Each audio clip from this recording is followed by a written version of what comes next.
참 어떻게 보면 한심한 거지.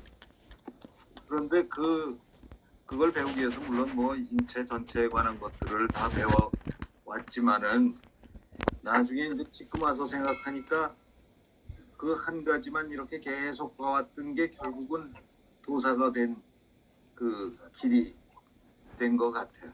그래서 지금은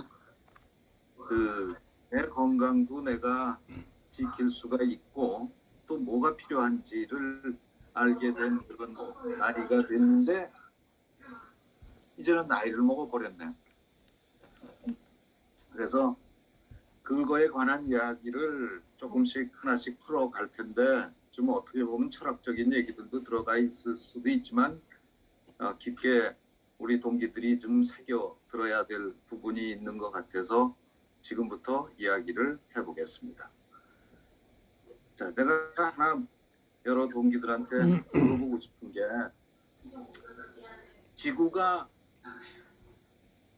탄생을 한 게 40억 년, 인류가 이 지구상에 처음 존재하기 시작한 게 20만 년 전 정도가 될 거예요. 그래서 그 40억 년을 1년으로 치면은 과연 인간은 언제 생겼을까? 40억 년을 1년으로 쳤을 때 사실은 그걸 환산해 보면은 이 인류가 지구상에 태어난 거는 30여 분 정도밖에 되질 않아요. 1시간 안 됩니다.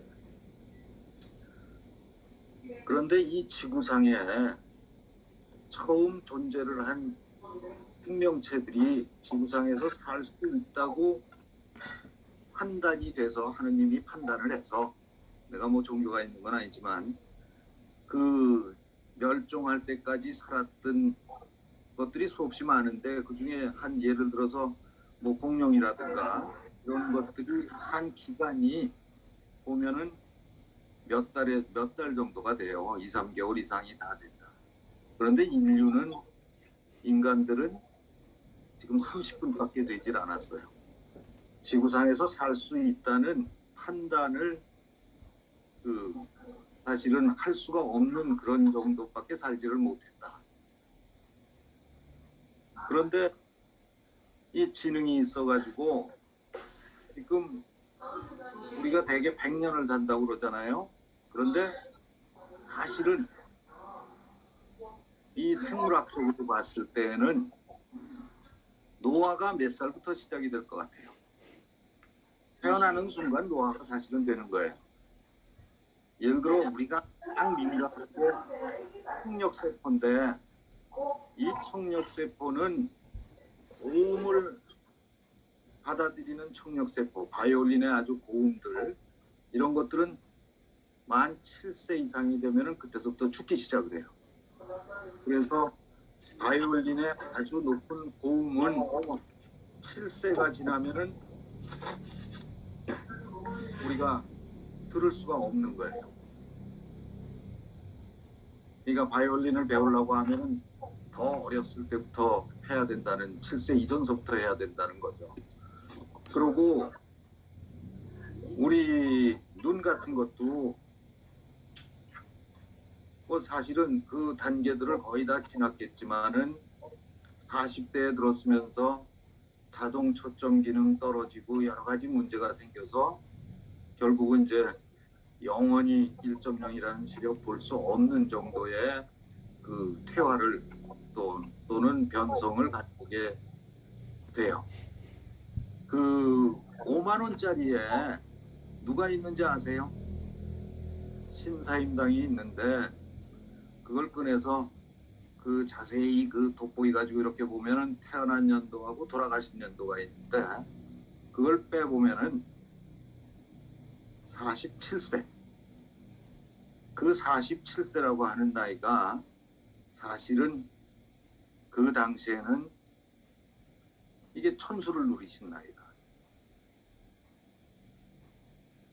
47세가 천수를 누린 나이가 되면은 60을 살게 되면은 잔치를 해주고 하는 그 정도의 이제 우리가 이제 환갑잔치 하잖아요. 근데 지금은 60이 넘어도 일을 해야 되고 지금처럼 일을 하는데 사실은 그 아까 인류가 20만 년 전에 태어났다고 했는데 불과 200년 전까지만 하더라도 40대가 넘었으면은 그냥 천수를 다 누렸다고들 얘기를 한단 말이에요.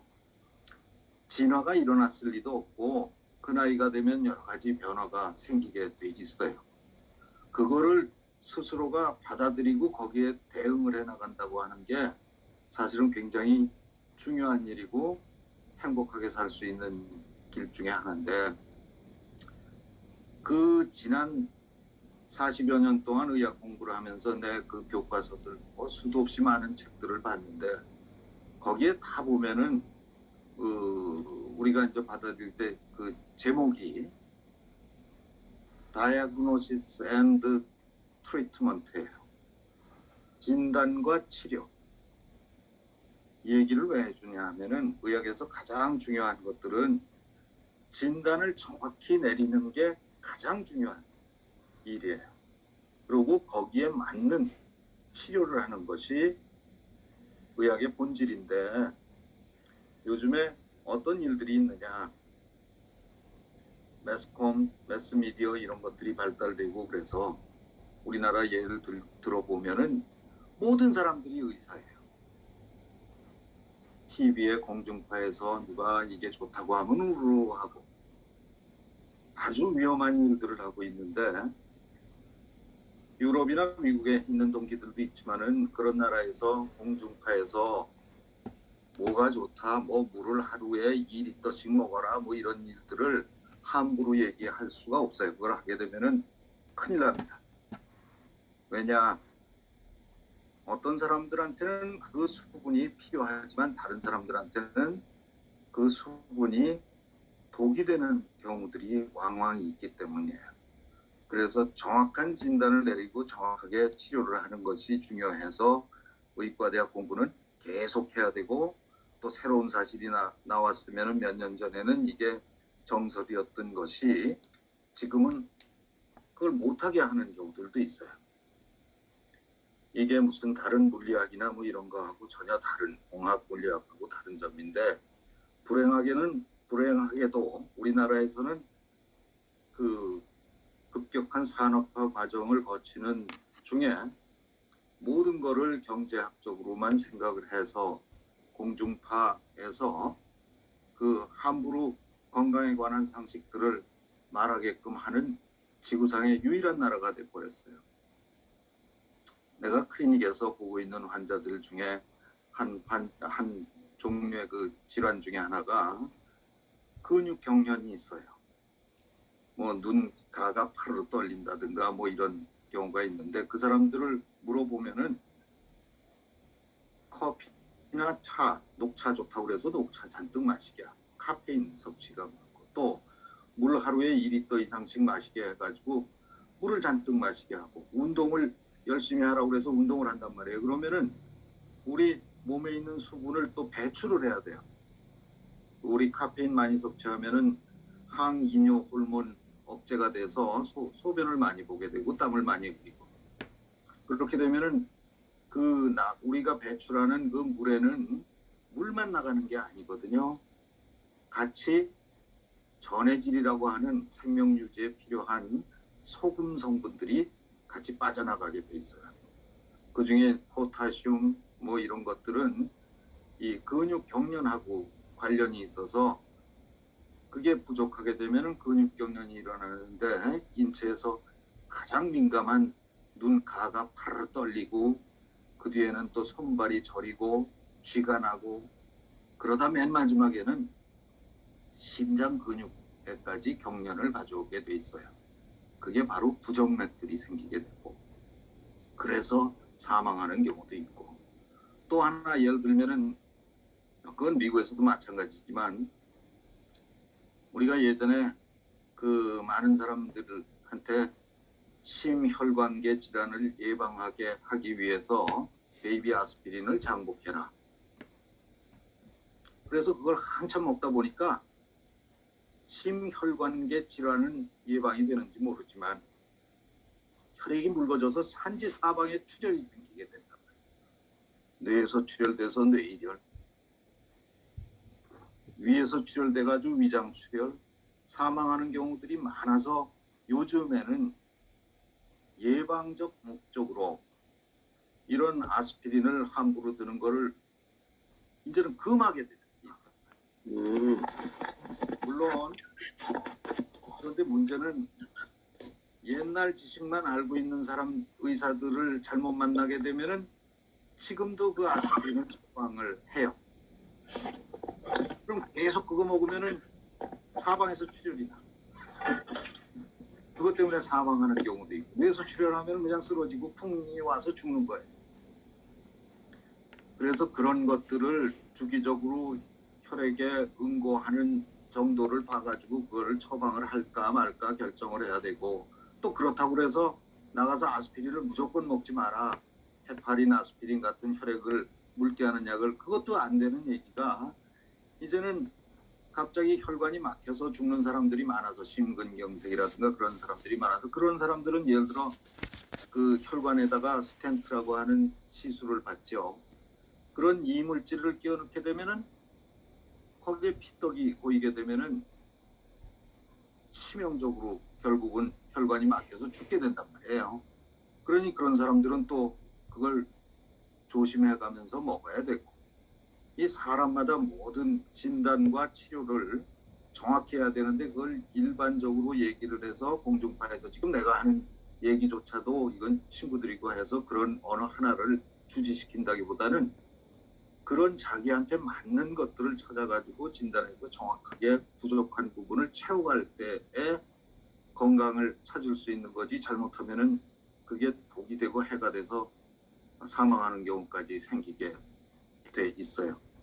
그래서 그런 진단과 치료를 그 누구 뭐 공중파에서 뭐 하는 게 좋다 이런 거를 절대 사실은 믿으면 안 된다는 얘기를 서두에 이제 한번 하고 싶고, 그런 것들을 조심해 가지고 해야 되는데, 아까 이제 재욱이하고 잠깐 얘기하다가 보면은 그 얘기가 나왔었는데, 우리 몸에 그런 질병이라는 게 뭐냐, 여러 가지 종류가 있는데 그걸 하나로 이렇게 분류를 할 수가 있는데, 키가 크고 작은 사람들이 있듯이 우리 인체는 모두가 다 달라.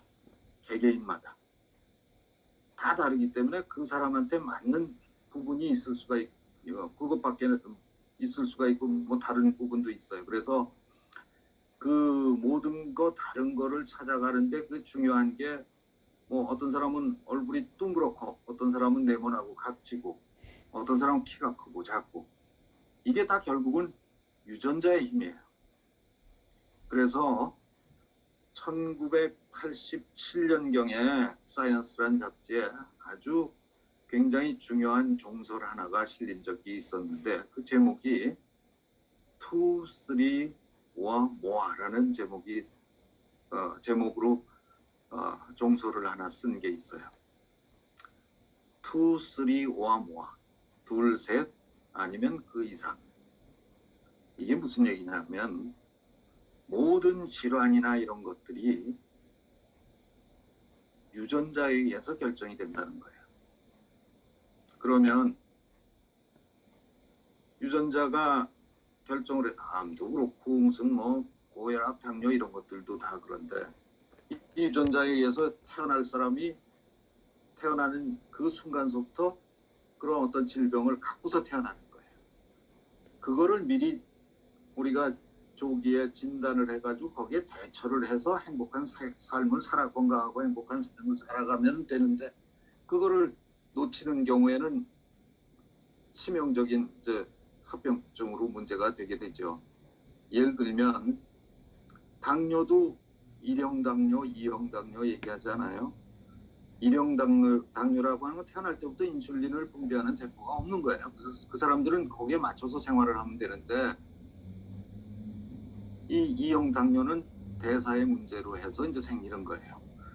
그러면 이 당뇨병이라고 하는 거는 뭐가 문제냐? 그 자체는 우리가 대처를 할 수가 있는데, 대처를 못했을 때는 합병증으로 죽게 되는 거란 말이에요. 그러면 그 합병증이 뭐냐? 당뇨라는 거는 우리가 대사의 그 당을 바깥으로 우리가 제대로 처리를 못하니까 이 당분이 혈액 속에 많게 된단 말이에요. 그러면 어떤 일이 벌어지느냐?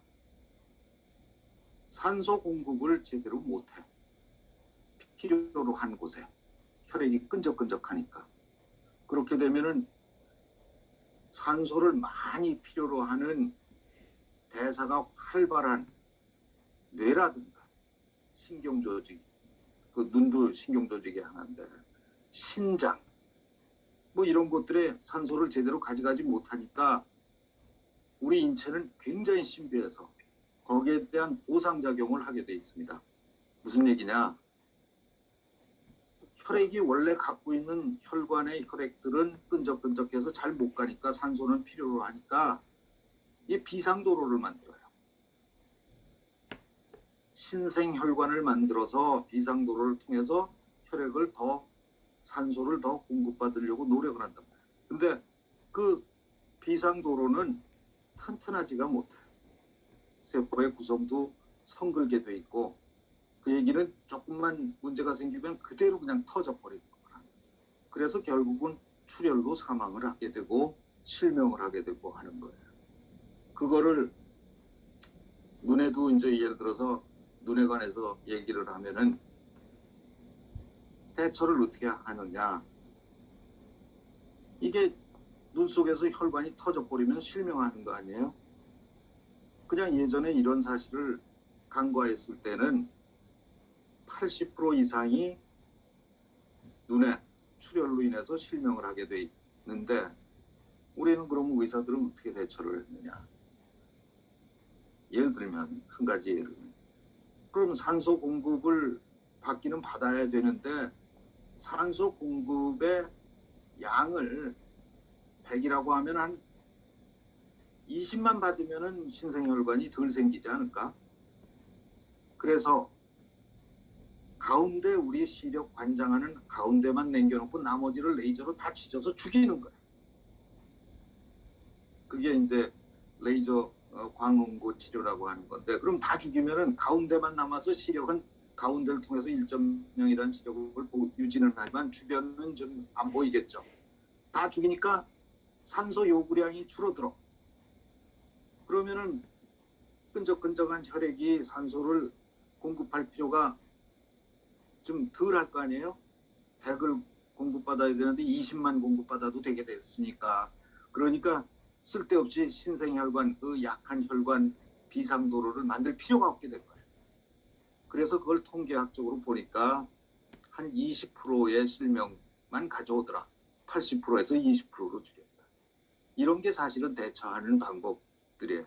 사람마다 다 다르고 경우에 따라 다 다르기 때문에 우리가 보통 그 언론이나 이런 데서 하는 그 쇼닥터들의 말을 믿었다가는 큰일 난 결과. 그러고 나중엔 되돌릴 수가 없게 되는 일들이 벌어지게 되는 거예요. 그래서 그런 질병이 태어날 때부터 암도 마찬가지입니다. 암도 한 예를 들면은 그 세포들이 변화를 거쳐서 생기는 게 암인데 내가 사실은 눈에 있는 종양을 전공한 전 세계에서 20명 정도밖에 되지 않는 환자가 별로 많지 않으니까 돈을 못 벌어서 원자력 병원에서 그거를 전공을 한 사람인데 하여간 어떻게 하다 보니까 그렇게 됐어요. 그러다가 이제 그걸 그 99년에 다 손 털고 IMF 때 화딱지 나는 일이 있어가지고 나와서 라식 무슨 뭐 이런 개업을 해가지고 잘 되고 있지만은 그 이전에는 암을 전공한 오큘라 온콜로지스트라고 얘기를 해요. 그 전 세계 20명밖에 안 되는 그 중에 한 사람인데 이 암에 관한 것도 뭐 한 7, 80살 먹은 사람이 교통사고로 사망을 했어. 그런데 그 사람들을 부검을 해보면 세포들이 한 70% 이상 정도가 정상세포가 아닌 암세포예요.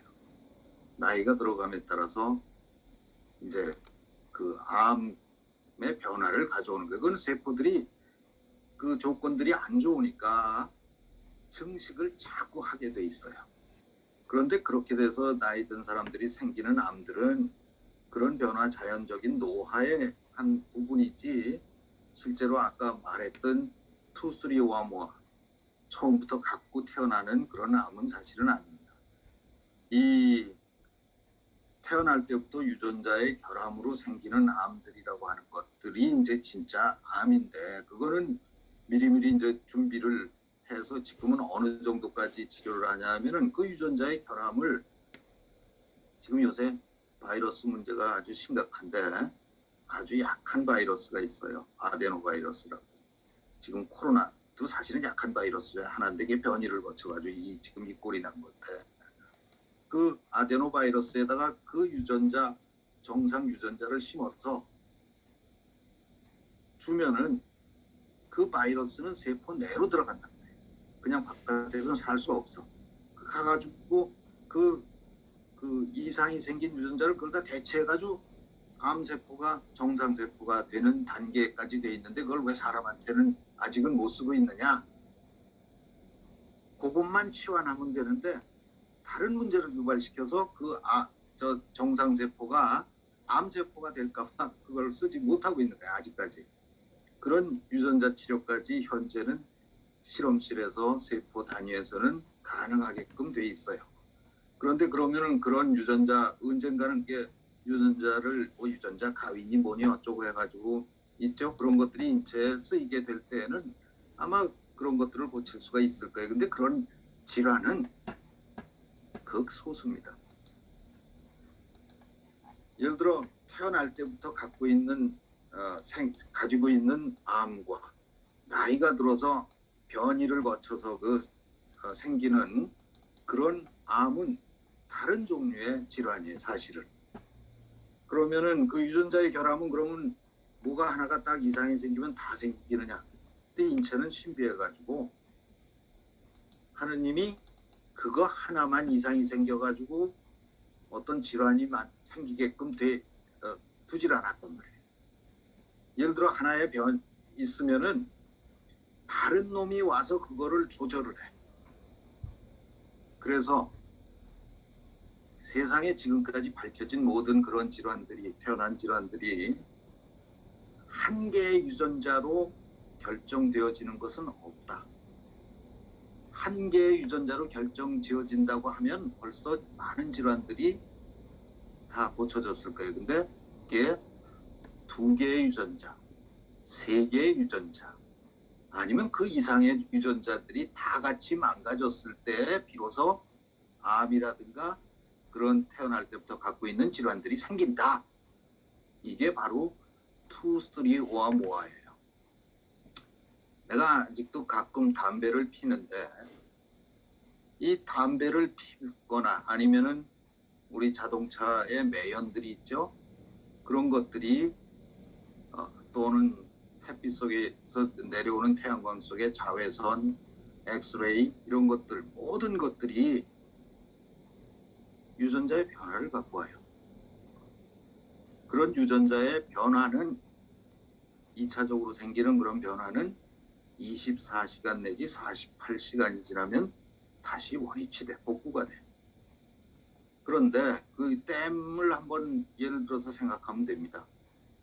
댐이 무너져서 홍수가 나는 거가 질병이라고 하면 이 댐은 하나만 있는 게 아니야. 2개, 3개 아니면 그 이상. 그래서 홍수가 나려는 조건은 댐이 다 무너져야지 홍수가 난단 말이에요. 한 개가 무너져도 나머지 댐이 굳건하게 지키고 있으면 홍수는 일어나지 않아요. 이게 바로 말하는 유전자의 그 힘인데 우리 폐암도 내가 담배를 피는 이유는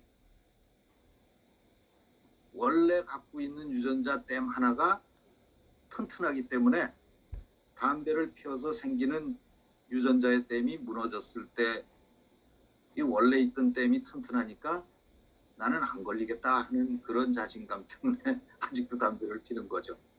그런데 왜 담배를 못 피우게 하느냐? 여러 가지 이유가 있지만 가장 큰 이유는 다 못 피우게 하면은 폐암의 전 그 국가라든가 무슨 사회 단체에서 폐암의 이환율, 즉 발병률을 줄일 수 있기 때문에 경제적으로 그렇게 되면은 거기에 돈 더 쓸 필요가 없으니까 그거를 다 같이 못 피우게 하는 거지.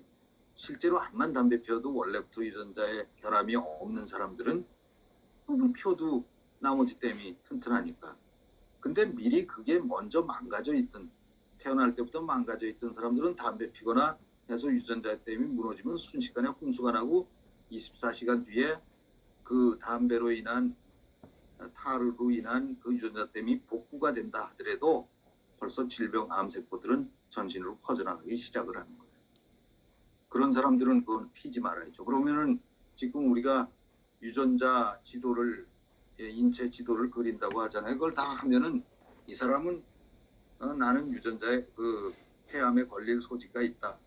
뭐 그런 것들을 미리 알 수 있겠죠. 그래서 그런 것 때문에 얼마 전에 안젤리나 졸리가 걔가 유방 떼냈잖아요. 유방암에 생길 그 유전자의 결함 하나를 알기 때문에 그걸 아예 떼버린 거란 말이에요. 그런 사람들은 담배를 피워서는 안 되겠죠. 그럼 그걸 어떻게 할 거냐? 다 가서 유전자 검사를 할까? 유전자 검사 뭐 하는 일이 그게 뭐 녹록지도 않지만은 비용도 많이 들고 한 가지 쉽게 알아볼 수 있는 방법이 있습니다. 뭐냐? 그게 자기 집안에 암이나 폐암으로 죽은 사람이 있는가? 그 가족력 히스토리를 알아보면은 자기 아버지가 뭐 폐암으로 돌아가셨다 그러면은 한 개의 유전자 댐은 이상이 있는 거예요. 자기 그 혈족들이. 그런 사람들은 절대 담배를 피워서는 안 되겠죠. 이런 것들이 그런 것 질병 중에 하나인 가장 큰 원래부터 갖고 있는 질병을 피하는 방법이고, 또 다른 또 질환 중에 하나는 사실은 가장 많이 우리가 사망하는 이유는 그런 암들도 있지만 대처를 못해서 죽는 게 제일 크다고는 하지만 제일 많은 것 중에 하나가 2위나 3위 정도 되는 것들이 사고죠. 사고, 낙상, 넘어져서 뭐 두개골이 깨지고 뇌에서 피가 나고. 내가 한 예를 들면은 암으로 돌아가신 분들도 이 나이가 되면 주변에 많을 거예요. 근데 사실은 그 숫자만큼 많은 게, 내가 의과대학 때 나를 가리키던 교수님들이 여럿 있는데 내가 아는 분만 하더라도 우리 저 고등학교 서울대학 의대 선배도 있는데 산부인과 5분 정도가 이 집에서 화장실에서 넘어지셔서 머리가 깨져서 돌아가셨단 말이에요. 이거 피하는 게 제일 현명한. 넘어지면은 답이 없어요. 그래서 내 배우든 은사님 그 교수들 중에 5명이라고 하면 이게 무지하게 많은 거거든. 넘어지지 말자. 또 질환 하나는 우리가 옛날처럼 먹는 양이 좀 그렇게 풍족하지 않았을 때는 대사성 질환이 별로 없는데 부자가 되기 시작을 하면서 늘 많이 먹고 일들 안 하니까 이 영양의 밸런스가 깨져서 질병으로 발현되는 경우들이 있다. 많은 예 중에 하나가 아까 무슨 당뇨 고혈압도 이형 나누는 것처럼 생활 습관 때문에, 식습관 때문에 생기는 질병들. 이것도 사실은 원래는 아까 재욱이하고도 강의 전에 얘기는 했지만은 우리 인체는 그걸 다 극복을 해줘요. 극복하는 메커니즘을 잘 알고 거기에 따라서 각기 개인에 맞춘 대처를 한다고 하면은 맛있는 거 피할 필요가 없어. 예를 들면 제일 우리들 나이에 제일 많이들 걱정하는 게 당뇨 고혈압. 이거는 대사성 질환이라고 얘기를 하는데 실제로 많이 먹어서 그렇다. 그리고 움직이질 않아서. 나도 최근에 이 속 더부룩하고 배는 나오고 숨쉬기도 불편하고 그러다가 재작년에 아버님이 돌아가셨는데 그때 이제 아버님이 그 경동맥이 조금 좁아져가지고 뇌경색을 앓으신 지가 한 15년 정도를 이제 앓으셔가지고 맨 마지막에 한 몇 달 정도를 어머님이 요양보호사가 와서 같이 집에서 케어를 하고 있었는데 어머님이 넘어지셔가지고 발목이 좀 다치셨어요. 도저히 요양보호사가 뭐 24시간 상주하는 건 아니니까 요양원을 몇 달 가셨는데 이제 거기에서 돌아가신 거예요. 그런데 집사람이 나도 움직이지 못하면 요양원 보낸다고 그 소리를 듣는 순간에 확 깨는 거예요. 야, 이 요양원 가면 내가 어디가 가려워서 긁으면은 이거를 내 손을 묶으려고 들겠구나. 실제로 아버님이 어디가 가려워서 막 긁으면은 그 요양원 같은 데는 아무리 고급 요양원도 긁지 못하게, 왜냐면 피부가 허니까 묶는단 말이에요. 묶여 있으면 그거 어떻게 살아요? 깝깝해서. 근데 그걸 그 사람들은 다 그렇게 하는 거예요. 피부 보호하기 위해서. 야, 나도 요양원 이거 가면은 이게 끝이구나. 뭐 돈을 벌어봐야 뭐 하나. 그때서부터 요양원을 가지 않으려고 뭔가를 해야겠다. 그러다가 자전거를 타기 시작을 했어요. 이게 정확하게 한 6, 7개월 탔는데 매일같이 양재천을 30km를 뛰는 거예요. 비가 오나 눈이 오나. 내가 도곡역 근처에 사는데 거기서 과천까지 갔다가 한 바퀴 빙 돌아서 탄천하고 양재천 만나는 데를 한 바퀴를 돌면 딱 30km. 2달이 딱 지나니까 내 허벅지가 장난이 아닌 거라 빵빵해지면서, 그러면서 이 허벅지 근육이 내 몸에 있는 지방을 태우기 시작을 하는 거예요. 대사를 시키는 거예요. 그래가지고 옛날에는 혈압이 120에 80이 정상이고 130에 90 정도가 돼도 고혈압 기준에 안 넣었어요. 근데 요새는 전문가들이 하도 많아지니까, 의사들 숫자가 많아지니까 130에 90도 고혈압 범주에 넣어서 약을 먹인단 말이에요. 근데 130, 140에 90, 100까지 딱 혈압이 돼버리니까, 왜냐하면 그런 거 지방들이 잔뜩 끼어 있으니까 그걸 나르기 위해서 펌프질을 더 많이 하는 거예요. 혈관벽은 좁아져 있고, 그럼 펌프질을 더 하면 혈압이 올라갈 수밖에 없어요. 그래가지고 야, 이거 이제 아버님처럼 나도 아버지처럼 이 요양원 가면 어떡하지 해서 그렇게 해서 2달을 매일같이 그렇게 했더니 허벅지가 굵어지면서 혈압이 120에 80, 또 110에 70 다시 정상 이하로 돌아온 거예요. 야, 그래가지고 논문들을 잔뜩 이제 찾아보니까 이 몸에 있는 모든 지방의 75% 정도를 이 허벅지 근육, 우리 닭으로 치면 닭 뒷다리, 거기서 태우는 거라. 가만히만 있어도.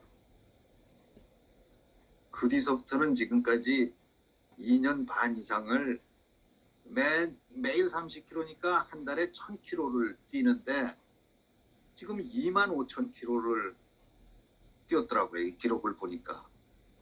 그러고 나서는 지금 남들이 보면은 모든 게 좋아졌다고, 혈색도 좋아지고 뭐 모든 게 좋아졌다고 그러는데, 자전거를 타다가 저기 두물머리 지나서 남한강 쪽으로 한참 이포교에 있는 쪽으로 가다가 뭐 40대 중반의 젊은 친구를 한번 만나가지고 이제 자전거 타다 서로 말 걸어주면은 되게 좋아하거든요. 그래가지고 거기서 얘기를 하다 보니까 당화 혈색소가 그렇게 높아가지고 약으로 도저히 조절이 안 되던 45세 정도 되는 젊은 친구인데 같이 보니까 1년 넘게 자전거를 탔다고 그러는데 자전거 타고 나서 당화혈색소가 약을 안 먹어도 지금 정상 이하라고 됐다고. 그게 이제 당연히 그렇게 된 자기한테 맞는 그런 운동들이 있어요. 그래가지고 하나 이제 여담으로 얘기를 하면은 그 논문들을 한참 찾아보다 보니까 이놈의 저 자전거 운동이 치매를 예방하는 최고의 운동이라고 돼 있더라고. 그래서 왜 치매를 예방을 할까 하면서 자전거를 타다 보니까 치매를 예방할 수밖에 없어.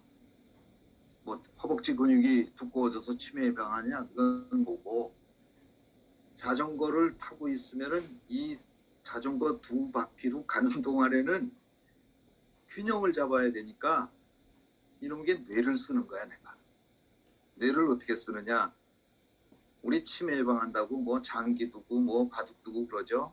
그건 뇌의 겉껍데기 대뇌 피지를 사용을 하는 건데 그건 뒤돌아서면 다 까먹어.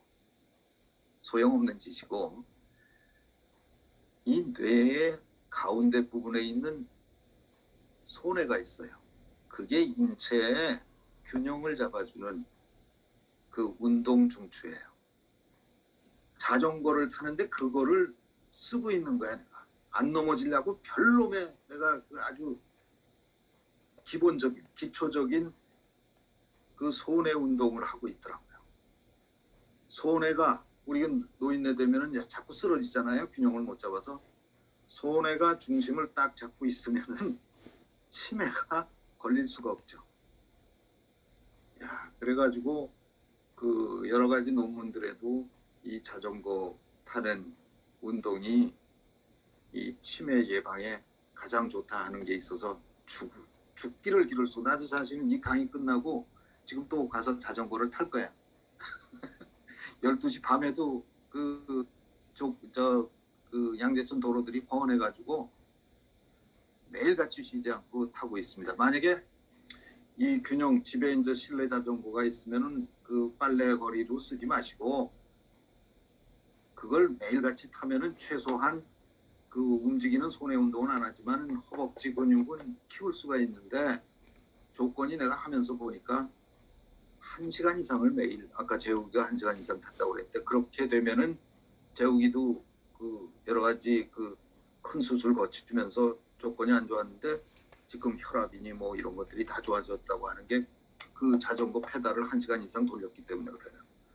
집에서 만약에 자전거를 실내 자전거를 탄다 그러면은 드라마 하나 다 끝날 때까지, 아니면 뉴스 다 끝날 때까지, 땀이 날 정도가 될 때까지, 그게 딱 1시간이더라고요.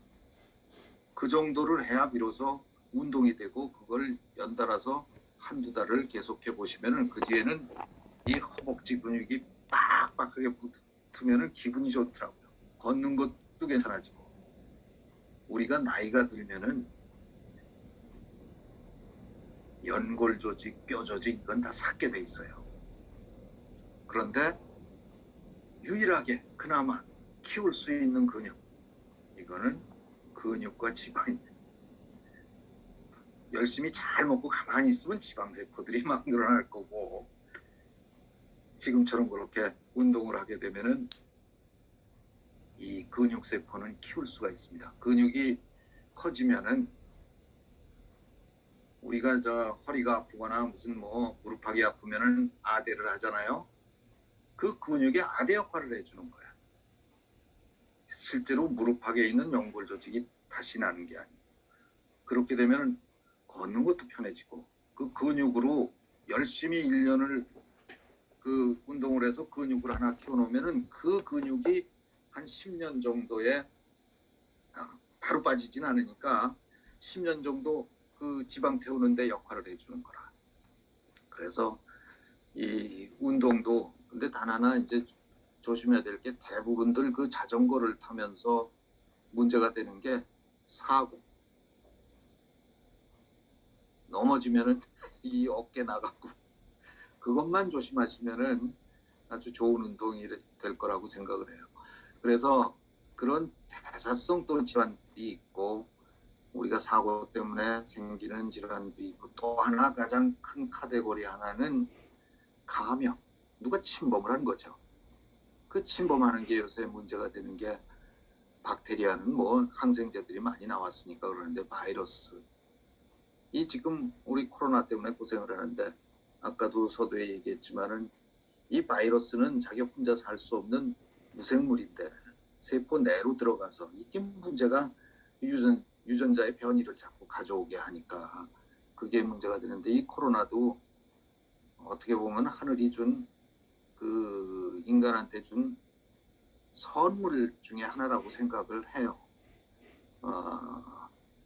코로나 바이러스 원래 우리 인간의 수명은 뭐 40대 50 오래 살아서 60대면은 잔치해주고 하는 정도가 끝인데 이거를 100살까지 지금 이렇게 살게 만들었으니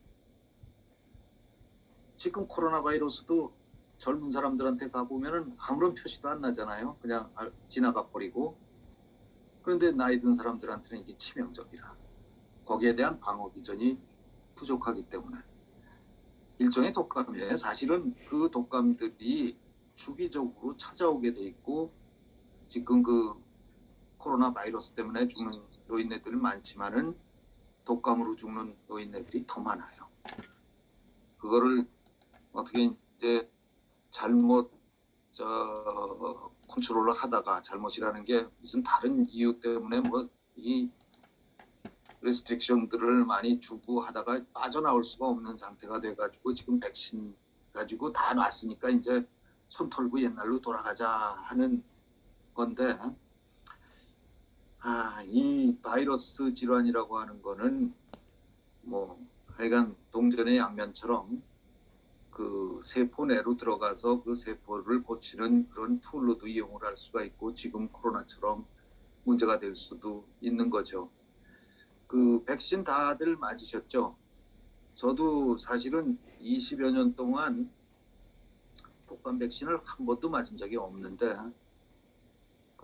그냥 저걸 이번에도 안 맞고 했는데 이놈에게 그 백신을 안 맞으면은 이 꼬리표를 갖다 붙여가지고 그 편가르기에 지금 쓰고 있단 말이에요. 그래가지고 그냥 안 맞고 내 몸에 내가 자신을 하니까 그랬다가 우리 그 같은 클리닉에 같은 층에 그 백신 넣는 이비인후과가 대학 동기인데 서울고등학교 나오고 야 나 백신 그냥 놨다고 그냥 증명서만 하나 떼줘라. 그 백신 어디다 버리든지 하고 그랬다가 이놈의 영태 들어왔나? 이 영태가 와가지고 걔 미션을 받아서 영태하고 또 그 이비인후과 서울고등학교하고 또 친구를 해서 다 같이 저를 만나는데 붙들려 가가지고 억지로 한 대 맞았단 말이에요. 맞고 나서 내 몸이 그 어려서 그런지 모르지만 그 다음날 그 타이레놀을 2번이나 먹을 정도로 몸살기가 있었어요. 어떤 사람들은 몸살기 없고 그런 것처럼 그 바이러스에 관한 것들은 거기에 대해서 이제 대처를 해야 되는 그런 질환들이 이제 감염에 관한 것들. 감염들은 사실은 우리가 어떤 툴들이 있어서 거기에 대해서 대처를 하면 되죠. 그리고 이제 나머지 하나는 잘못 알아가지고 병을 만드는 것들이 굉장히 많다. 이 잘못 알아가지고 하는 것들이 아까 처음 그 서두에 말한 것처럼 이게 전부 다 뭐 TV에서 하루에 뭐 늙은이들은 물을 2리터 이상을 마셔야지 독소가 배출이 된다. 이런 나쁜 새끼들이 어디 있어요. 물 많이 마시면은 아까 말했듯이 소변만 디립다 보고 땀으로 배출되고 그러다 보면은 몸속에 있는 전해질 다 빠져나가가지고 그래서 생각보다 그런 사람들이 많아요. 물통을 차고 다녀. 소변 직접 보면 그 소변이 그 무슨 뭐 물만 있나 몸에 필요한 필수 전해질들이 거기 다 같이 빠져나가는데 그래가지고 어디가 손 발끝이 저리네 뭐 어쩌고. 그래서 내가 처방하는 약 중에 상당히 많은 약이 포카리 스웨트 이 포카리 스웨트의 그 전해질 운동선수처럼 있잖아요. 그거 먹고 샥 이거 떨리는 것도 없어지고 저리는 거 다 없어진다. 근데 또 주의해야 될 게 그렇다고 해서 포카리 스웨트 매일같이 먹는다. 큰일 납니다. 거기 포타슘 K가 과량 있게 돼도 또 이게 심장에 이상을 가져오게 돼 있단 말이에요. 그래서 지금까지도 의학책은 진단과 치료, 그리고 개개인에 따른 치료라고 하는 게 굉장히 필요한 얘기다. TV에서 하는 거 절대 믿고 따라했다가는 물론 그게 맞는 사람도 있겠지만은 독이 되는 경우가 더 많다. 외국에서는 그래서 그런 걸 못하게 돼 있습니다. 의사들이 나가서. 근데 우리나라에서는 상업화돼 가지고 그런 것들을 규제 없이 마구 하게 되는데 그게 많은 사람들을 죽이고 있다. 이런 얘기를 하고 싶어요. 그리고 이제 그 마지막으로 이제 한 챕터 하나는 눈에 관한 얘기인데 이 눈이라고 하는 게 아주 그 카메라하고 비슷하게 생겼어요. 우리가 카메라에 보면은 맨 앞에 돋보기가 하나가 있어. 볼록 렌즈가. 그리고 맨 뒤쪽에는 필름에 해당되는 망막이 있어요. 그 망막에 초점이 딱 맺혀야지 잘 보이게 되는 거야. 근시나 이런 사람들은 키가 큰 사람이 있듯이 이게 길어진 게 근시거든. 길어지게 되면은 초점이 안 맺혀서 안경 렌즈로 초점을 맺히게 해줘요. 황반에. 근데 햇빛에 가서 돋보기를 들고 있으면 그 초점 맺히는 곳에 불이 나죠. 그게 불나는 곳이 또 황반이야. 그거를 지금까지 67년 동안 불나게 그걸 보고 있었어. 시력이 근시가 있어서 안 보여가지고 초점이 안 맺히는 거를 안경을 써서 거기다 초점을 잘 맺히게 됐어. 그러면 그 황반에 있는 세포들이 어떻게 되겠어요? 망가지죠, 당연히. 망가질 수밖에 없어. 그 시각세포, 로드 콘셀이라고 얘기하는데 그게 스트레스를 받게 되면은 노폐물을 배출을 해요. 라이포푹신 그레인이라고 그래서 노폐물을 배출을 하게 되면은 그 노폐물이 그 층에 가서 쌓여. 그게 변성을 일으켜요. 그게 황반 변성이에요. 누구나 다 나이가 들면 황반성 될 수밖에 없어요. 그래서 아이들은 아무리 교정을 하고 뭐 별짓을 다 해도 1.0 옛날에 받던 시력을 볼 수가 없는 이유가 그겁니다. 옛날에는 60 이전에 다 죽었기 때문에 그런 변성이 되기 전에 죽었는데 이제는 100살까지 살아. 그러면 그걸 그러면 기다리면서 그걸 눈이 멀 때까지 기다려야 되느냐? No. 이 조물주는 거기에 또 대응하는 힘을 줬어. 무슨 얘기냐? 그 유해한 광선들이 들어오면서 아까 앞에 수정체 렌즈, 볼록 렌즈 있었다고 그랬잖아요. 볼록 렌즈를 뿌옇게 만들어. 그것도 단백질로 돼 있어가지고 그게 빛이 들어가면서 볼록 렌즈가 뿌옇게 되기 시작을 해. 우리들 대부분이 어느 정도는 뿌옇게 돼 있어요. 뿌옇게 돼 있으면 빛이 덜 들어갈 거 아니야. 그러면 황반을 빛이 덜 들어가니까 불이 덜 나. 백내장은 하느님이 준 천연 선글라스예요. 더 오래 쓰라고. 근데 그거를 빨리 수술을 해버려요. 백내장 조금 있으니까. 그래가지고 수술을 하고 나면은 잠깐은 선명하게 볼 수 있지만 황반은 그만큼 더 빨리 망가지게 되어 있습니다. 백내장은 수술을 일찍 하는 게 아니에요. 쓸 만큼 쓰다가 나중에 도저히 생활이 안 될 정도가 됐을 때 안경을 끼든 뭐하든 그때 가서 비로소 수술하고 조금 더 보다가 세상을 하직하는 게 백내장 수술인데 요새 그렇지가 못하죠. 또 그 백내장 수술할 때 속안에 렌즈를 집어넣어. 우리 인체의 원래 수정체는 자동 초점 기능이 있어서 멀리 볼 때는 얇아지고 가까이 볼 때는 두꺼워지고 근육이 일을 해서 눌렀다 풀었다 눌렸다 풀었다 하는 자동 초점 카메라인데, 카메라는 렌즈가 여러 개 있어서 초음파 모터로 그 렌즈 사이 거리를 조정을 해가지고 그렇게 하지만 우리 인체는 한 개의 렌즈가 그런 역할을 해줍니다.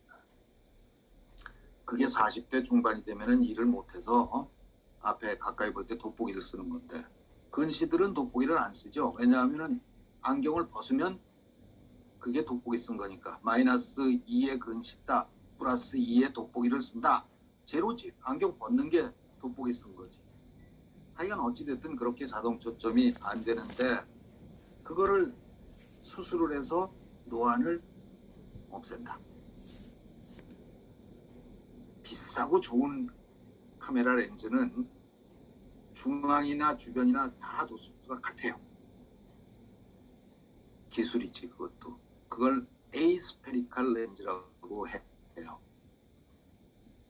그래서 그 렌즈를 써야지 이게 좋은 일인데, 이게 가까이 보고 멀리 보는 거 수술하 뭐 나이 들어서 그게 안 되니까 그걸 좀 어떻게 돋보기 안 쓰려고 다초점 렌즈라는 걸 만들어. 다초점은 가운데하고 주변부하고 도수가 달라. 그래서 멀리 보는 거는 주변부로 보고 가까이 보는 거는 센터로 보게끔 도수를 다르게 해놨는데, 돋보기 안 쓰는 건 좋은데 그게 선명한 상이 맺히겠어요?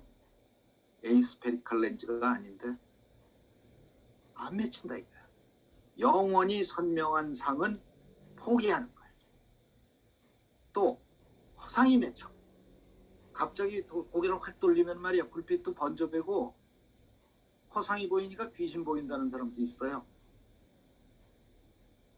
근데 가끔 가다가 그런 수술 그런 렌즈 집어넣고 좋다는 사람들이 있어. 뭐냐? 두 가지 중에 하나예요. 하나는 거기에서 뭐 혜택을 받았거나 돈을 받았거나 사람 환자 끌어오면은 너 거저해 줄게 했거나, 아니면 30분 이상 책을 안 보고 성격이 무던한 사람들, 쉽게 말해 바보들. 그래서 미국이나 유럽에서는 그 렌즈를 집어넣기 전에 반드시 다초점이기 때문에 상이 명확하지 않고 불빛도 번져배고 허상이 보일 수 있다는 얘기를 해줘요. 그러면 아무도 선택을 안 해. 그래서 다초점 렌즈가 개발은 됐지만 사용을 하진 않아요. 그게 전량 우리나라에 들어와서 지금 쓰이고 있다. 왜 쓰이느냐? 우리 그 에이스페리칼 렌즈는 보험이 돼. 그냥 넣어주는 거야. 보험이 되기 때문에 백내장 수술 받아도 2~30만 원 내면 그게 다 포함이 돼 있어. 그런데 그 다초점 렌즈는 보험이 안 돼서 따로 300만 원에서 800만 원까지를 받아요. 그 환자 당신은 돈 안 내도 줬어 하는 거는 실손보험. 이 거지 같은 보험회사들이 말이에요, 그런 걸 처음에 그 보험 유치하기 위해서 그걸 다 집어넣은 거야. 2016년 이전까지. 그게 지금 2천만이 그 2016년 이전에 실손보험을 들었던 사람들이 다 없어질 때까지 지금 그거 빼먹기를 하고 있는 거라. 그래서 설령 그런 실손보험을 들었다 하더라도 절대로 백내장 수술할 나이가 됐을 때도 다초점을 하면 아무리 안경을 낀다 해도 선명한 상은 포기를 하는 겁니다. 정상적으로 보험이 되는 에이스페리칼 렌즈, 보통 렌즈를 집어넣고 돋보기를 끼든지 안경을 끼든지 뭐 이렇게 해야 선명하게 보이지, 그거를 집어넣고 나면은 돌아. 완전히 불빛도 이게 아무리 무슨 짓을 해도 이게 선명하게 보일 수가 없거든. 민감한 사람은 돌아서 수술한 데 가서 분신하는 사람까지도 있어요. 그래서 이제 앞으로도 백내장 수술들을 이제 오래 살게 되면 다 받을 텐데 조심을 하셔야 돼요. 그리고 또 순상이도 그 어려운 일을 당했지만은 그 안과에 관한 얘기 중에 하나가 녹내장이라고 하는 건데, 이 녹내장이라고 하는 거는 이 눈 속에는 물이 꽉 차 있는데 그 물이 생산이 돼서 빠져나가는 루트가 있어요. 배수구가. 그 배수구를 구조가 잘못돼서 덜 빠져나가게 되면 땡땡하게 되죠. 또 그 물 속 안에 있는 물 자체가 생산이 또 많아지는 사람들이 있어. 그래도 땡땡해지고. 이게 균형을 잘 맞춰서 어느 정도는 그 빠져나가고 해서 한 우리가 이제 통계적으로 보면 14에서 21mm HG 정도의 그 압력을 유지를 해야 그 시신경에 손상이 없는데, 그게 갑자기 높아지는 급성 녹내장은 전체 녹내장의 5%가 안 돼요. 서서히 뭐 25, 30 그 정도를 오랜 시간 지나게 되면 시신경이 마르게 돼 있어요. 눌려서 경색이 돼서 죽게 되는 게 바로 녹내장이에요. 그걸 미리 조기에 알면은 그 배수구를 넓혀준다든가 뭐 하는 수술을 해서 압력을 유지시켜서 그걸 유지할 수가 있는데, 요즘에는 그런 사실은 질환은 구조적으로 키가 크고 작은 것처럼 원래부터 갖고 있는 자기의 어떤 구조적인 변화 때문에 생기는 그런 질환 카테고리에 들어갈 수가 있는데, 이거를 한 예를 들면은 이런 게 있어요. 근시들이 녹내장이 많이 온다고 요즘들 그래요. 그래서 이게 갑자기 대한민국의 녹내장 환자가 너무 많아졌어. 뭐 병원 가면 뭐 다 녹내장 타령을 하는데, 그건 무슨 얘기냐? 원래부터 아까 그 얘기했듯이 이쪽에 렌즈가 있고 여기 망막이 있다고 그러면 망막 뒤에서 시신경이 빠져나가는데, 근시들은 이 길어진단 말이야. 길어지게 되면은 시신경이 뒤로 이렇게 밀려야 될 거 아니에요? 밀리는데 기차 레일처럼 평행선으로 이렇게 밀리는 게 아니에요. 이게 가운데로 모이게 돼 있어, 뒤에서. 그러면 약간 기울어져서 밀리게 되면은 동그란 그 원에 가까운, 여기 원이 하나 있다고 진짜 여기 내가 한번 해드릴게. 이렇게 돼 있는 요 원이 이렇게 되는 거야. 이렇게 이쪽으로 가게 되면은 타원이 되면서 여기가 턱이 생겨요. 여기가 턱이. 그럼 시신경이 거기 걸치게 되면은 원래 정상적인 안압에 의해서도 여기가 턱에 걸릴 거 아니에요. 그러면은 그 부분에 해당되는 그 시야가 좁아질 수밖에 없다. 경색이 구조적으로 근시들은. 그런데 그거는 만 18세가 돼서 성장이 끝나면 더 이상 밀리지가 않아서 근시가 거기서 스톱이 되는데, 이거를 다 의사들이 많으니까 녹내장 범주에다 집어넣는 거야. 그래서 너도 나도 다 녹내장이야. 이 전문가들은 옛날 경제학 책에서도 나오는데 수요를 창출을 하게 돼 있습니다. 그래서 물론 그렇게 해가지고 그걸 미리미리 준비하고 안압을 좀 낮춰주면은 그 구조적인 변화도 좀 덜 생기게 할 수도 있겠지만은 너무 걱정할 필요는 없겠다. 그 생긴 구조에 의해 따라서 생기는 병들이 또 있고, 이 나이에 관해서 이제 사실은 우리가 60이 넘으면은 아까 말했던 여러 가지 질환들 중에 세상을 등질 수밖에 없는 그런 질환들 있는 사람들 대충 걸러지고 60 이상 70이 이렇게 되면은 이제 오래 사시는 거야. 다들 이제 아마 장수하실 거예요. 그 고비들을 다 넘기면 그만큼 거기 이제 특화가 돼 있는 거니까. 그런데 피치 못하는 게 또 생겨요. 그것도 질환이라고 하면 질환일 수밖에 없고 제일 많은 질환인데, 한 가지 예를 아까 대사성 질환도 있었지만은 이 안과에 특화돼서 얘기를 하면, 나이가 들어가면은 아까 그 노안 온다는 것도 있지만은 이놈의 눈물, 여기서 눈물이 여기서 생산이 돼서 전체를 적셔주고 여기 밑에 비루관이라고 그래서 아주 작은 관이 있어요. 위아래 한 개씩 해서 하나로 모여서 목 뒤로 그 눈물이 넘어가. 그런데 눈물 생산이 줄어드는 거야. 입도 마르고 눈도 마르고 모든 게 다 호르몬도 마르고. 우리 인체에는 말이에요. 말라서는 안 되는 것들이 있어요. 눈, 구강, 뭐 여자들 같으면 질. 이건 수분이 있어야 되는데 그게 마르게 되면은 자동차의 엔진에 윤활유가 부족하게 돼요. 건조하게 되고 그러면 염증이 생겨요. 왜 염증이 생기느냐? 마르면 인체가 보상을 해줘. 무슨 보상을 하느냐? 분비물을 짜내, 기름을. 분비선이 우리 눈썹, 속눈썹이 있는데 그 안쪽으로 위에는 메이보미안 그랜드라고 얘기하는데 눈물의 중요한 기름 성분을 분비하는 그 글랜드, 선이 위쪽에 한 40개, 밑에 30개 정도씩 있어요. 거기에서 분비물이 과다하게 배출이 돼. 그 염증과 건조함을 극복하기 위해서. 그러면 그 분비물은 영양가도 많고 기름져 있기 때문에 세균들이 잘 번식을 해요. 결막염이 매번 생기는 거예요. 안검에 염증이 생기고 늙으면 여기가 지저분한 게 그게 또 모이면 눈곱이 되고.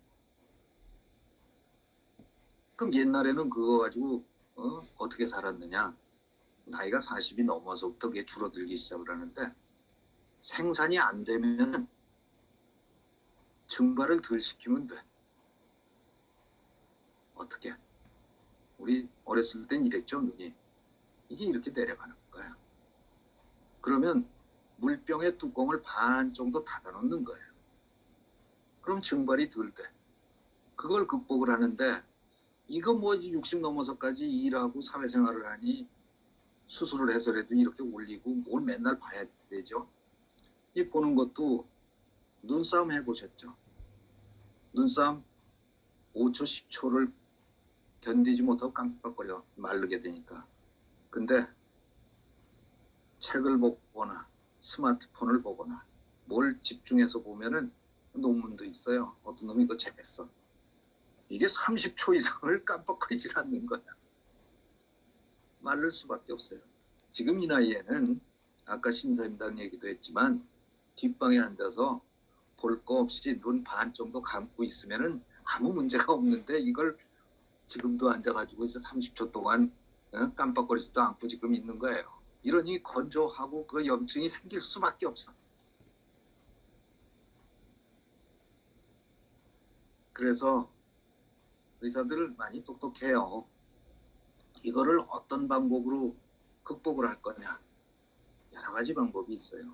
옛날에는 지금도 그렇게 쓰는 사람들이 있어. 인공 눈물을 보충을 해. 보충하는 거는 5분도 가질 않아. 5분마다 그거 어떻게 집어넣어. 두 번째, 여기 지저분하니까 닦아내. 깨끗하게. 뭐 뜨거운 식불을 이렇게 해가지고 쫙 빼내고 기름기 쫙 빼내고. 그렇게 지금 치료하는 의사들도 꽤 많아요. 그러면 인체는 더 많이 만들어내. 그게 답이 아니에요. 더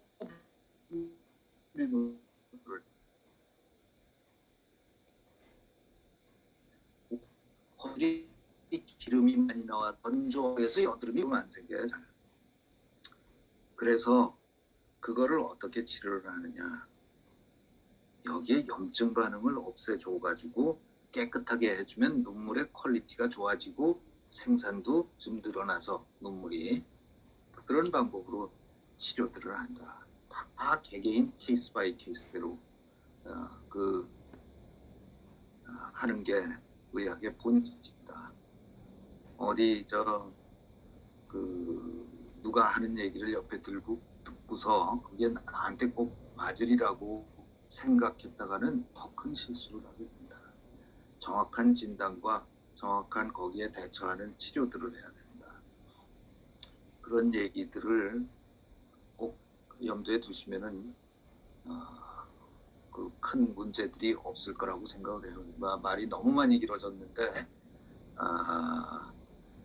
더 하고 싶은 얘기도 많아요. 사실은 많은데 일부러 뭘 준비를 하면은 더 얘기를 조금밖에 못할 것 같아가지고 그냥 병원에서 내가 환자들한테 제가 아까 도사가 됐다고 그랬죠. 뭐 이거 갖고 먹고 사는 것 같아요. 그래서 그런 얘기들로 지금 1시간 조금 넘었으니까 뭐 질문이나 궁금한 거 있으면은 대답을 해줄게요.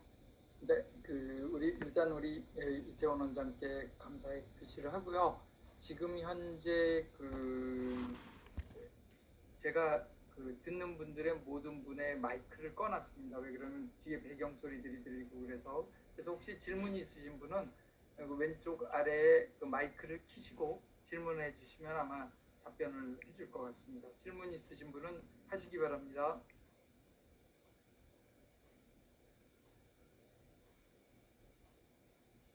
마이크를 안 켜시네. 이게 뭐 쓸데없는 얘기만 잔뜩 늘어놓은 것 같아가지고 근데 하여간 그 질병을 너무 두려워하지 말자. 제일 우리가 두려워할 것은 사고다.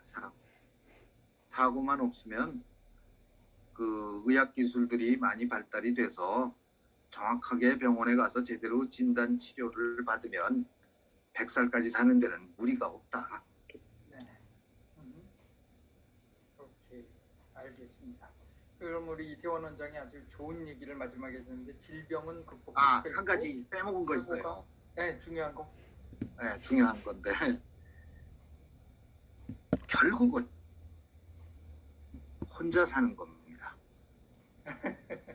하나씩 다 가고 마누라도 가고 그러면은 자기가 모든 사람들이 자기가 가장 늦게까지 살 걸 다 생각을 해요.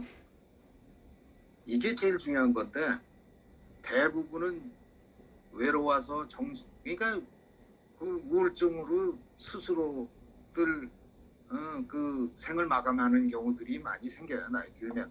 근데 그거를 극복하면은 더 오래 살 수 있는데 뭐냐? 혼자서도 할 수 있는 일을 즐거운 일을 개발해라.